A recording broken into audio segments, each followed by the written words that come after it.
സ്നേഹമുള്ളവർക്ക് സമയമുണ്ടാകും, താല്പര്യമില്ലാത്തവർക്ക് തിരക്കും. മറുപടിയില്ലാതെ കാത്തിരുന്നിട്ടുണ്ടോ? അവർ തിരക്കിലല്ല, ആദ്യ പരിഗണന നമുക്കല്ലെന്നേ ഉള്ളൂ. മടുത്തു തുടങ്ങിയെന്ന് ആരും പറയില്ല, പക്ഷെ നോട്ടം കൊണ്ടുപോലും അത് നമ്മളെ ബോധ്യപ്പെടുത്തും.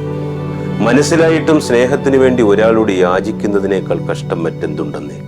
കാരണങ്ങളൊന്നുമില്ലാതെ നമ്മളിൽ നിന്നും കൊഴിഞ്ഞു പോകുന്ന മനുഷ്യരുണ്ട്. ഒരുപാട് നല്ല ഓർമ്മകളും നിമിഷങ്ങളും അതിനേക്കാൾ സങ്കടങ്ങളും നൽകി നമ്മളിൽ നിന്നും ഇറങ്ങിപ്പോകുന്നവർ. കണ്ണുകൾ നിറയിച്ച് ഉറക്കം കെടുത്തി എന്നേക്കും അകന്നു പോകുന്നവർ.